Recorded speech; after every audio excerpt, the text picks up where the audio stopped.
জাপানের banking system নিয়ে অনেকের ভুল ধারণা আছে। বিশেষ করে যারা জাপানে নতুন এসেছে তাদের। তো কি ভুল ধারণা? সেটা হচ্ছে যে এক ভাই আমাকে মেসেজ করেছে যে উনি বেতন পাইছে। বেতন পাওয়ার পরে তার টাকা তুলতে যাবে, যেয়ে দেখে যে তার ব্যাংক অফ করে দিছে। মানে ব্যাংক একেবারে বন্ধ করে দিছে। টাকা তুলতে পারতেছে না।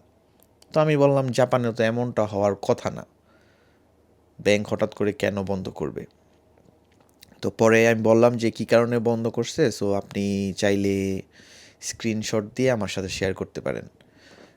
যদিও আপনার এটা পার্সোনাল ইনফরমেশন, আমাকে যদি বিশ্বাস করেন শেয়ার করতে পারেন। তো তারপরে যে দেখলাম যে উনি জাপানে আসছে নতুন, সো বাসার যে অ্যাড্রেস সেটা উনি আপডেট করেন এই ব্যাঙ্ক অ্যাকাউন্টের মধ্যে।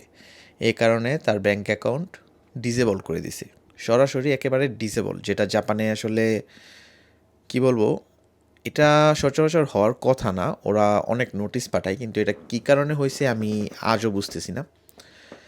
তো জাপানে নতুন নিয়ম হয়েছে, কড়াকড়ি নিয়ম স্টুডেন্টদের জন্য, এই কারণে হয়তোবা হতেও পারে। পরে দেখলাম যে আসলে তার অ্যাড্রেসের কারণে, অ্যাড্রেস আপডেট না করার কারণে ব্যাঙ্ক অ্যাকাউন্ট ডিসেবল করে দিছে। তো আপনাদের আসলে বলি, যারা নতুন এসেছেন স্টুডেন্টরা, তারা হচ্ছে যে যারা জাপানে এসেই মনে করেন যে ব্যাঙ্ক অ্যাকাউন্ট খোলা অনেক ইজি, ব্যাপারটা আসলে তেমন না। অনেক সময় রেসিডেন্স কার্ড দিয়ে আপনি, শুধুমাত্র রেসিডেন্স কার্ড দিয়ে ব্যাঙ্ক অ্যাকাউন্ট খুলতে পারবেন না। অনেক সময় আপনার মাই নাম্বার কার্ড লাগে, দেন হচ্ছে রেসিডেন্স কার্ড লাগে, স্টুডেন্ট আইডি লাগে, তারপরে হচ্ছে যে আপনি যে স্কুলে পড়েন ওখানকার কিছু ইনফরমেশন লাগে। এছাড়াও আপনি যে জায়গায় কাজ করেন, এমনকি এমপ্লয়মেন্ট সার্টিফিকেট পর্যন্ত লাগতে পারে একটা ব্যাঙ্ক অ্যাকাউন্ট খুলতে। যদি ব্যাংক ঝামেলা না করে তাহলে তো রেসিডেন্স কার্ড দিয়ে খুলতে পারবেন, সমস্যা নেই। কিন্তু এখানে মাস্ট আপনার ফোন নাম্বার লাগবেই। অনেক স্টুডেন্ট জাপানে আসার পরেই ব্যাংকে যায় রেসিডেন্স কার্ড নিয়ে, পরে বলে যে নাম্বার ছাড়া তুমি ব্যাংক অ্যাকাউন্ট খুলতে পারবে না। পরে আবার দৌড়ে যায় আপনার ফোন নাম্বার নিতে।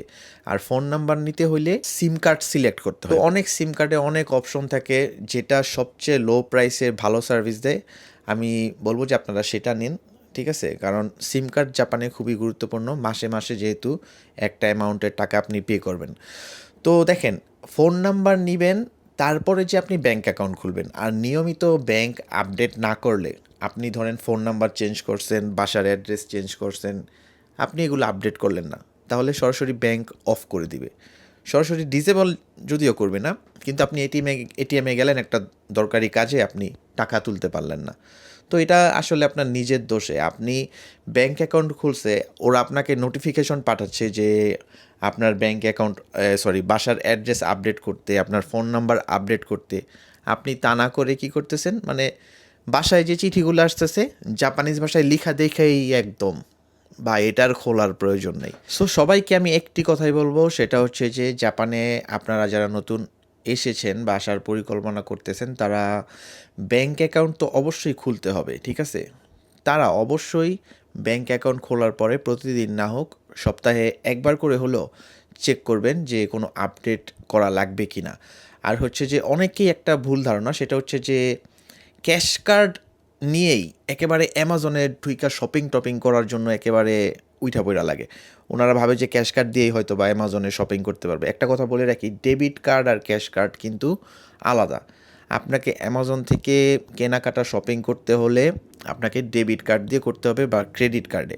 কিন্তু আপনি যদি ক্যাশ কার্ড নিয়েই ভাবেন যে আপনি অ্যামাজনে শপিং করবেন, এটা কিন্তু পসিবল না, ঠিক আছে? সো আপনার ব্যাঙ্ক অ্যাকাউন্ট খোলার ক্ষেত্রে অবশ্যই ফোন নাম্বার লাগবে, এটা মাস্ট। আর হচ্ছে যে কি বলে, আপনি যদি মনে করেন যে আপনার শুধু রেসিডেন্স কার্ড দিয়েই আপনি ব্যাঙ্ক অ্যাকাউন্ট খুলতে পারবেন, তাহলে কিন্তু এটা পসিবল না, ঠিক আছে? আর হচ্ছে যে এই যে এই ভাইয়ের মতো যে আমাকে মেসেজ দিয়েছে যে উনি টাকা তুলতে পারতেছে না, এমন পরিস্থিতিতে যদি না পড়তে চান, তাহলে নিয়মিত ব্যাংক আপডেট রাখবেন। জাপানে ধরেন একটা ফোন নিছেন, অনেক দিন ধরে ইউজ করতেছেন, করার পরে একটা নতুন সিম কার্ড নিলেন। তো নাম্বার যেহেতু নতুন, এই নাম্বারটাও আপনার ব্যাংক অ্যাকাউন্টের মধ্যে আপডেট করতে হবে। না হলে ব্যাংক কী করবে, আপনার ব্যাংক অ্যাকাউন্ট কিছুদিনের জন্য ওরা অফ করে দেবে, আর যার কারণে আপনি টাকা তুলতে পারবেন না। আর টাকা তুলতে না পারলে কী হবে এটা তো বুঝতেই পারেন। টাকা ছাড়া জাপান হচ্ছে যে সরাসরি বলতে পারেন জাহান্নাম। ঠিক আছে? সো এরকম বিপদে পড়তে না চাইলে আপনারা নিয়মিত ব্যাংক আপডেট রাখুন। সবাই ভালো থাকবেন। আমি হাসান এমডি রাকিবুল, বর্তমানে টোকিও থেকে। আসসালামু আলাইকুম।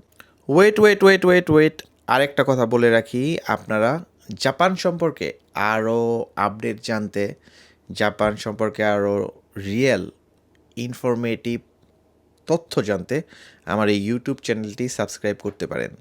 সো সায়োনারা।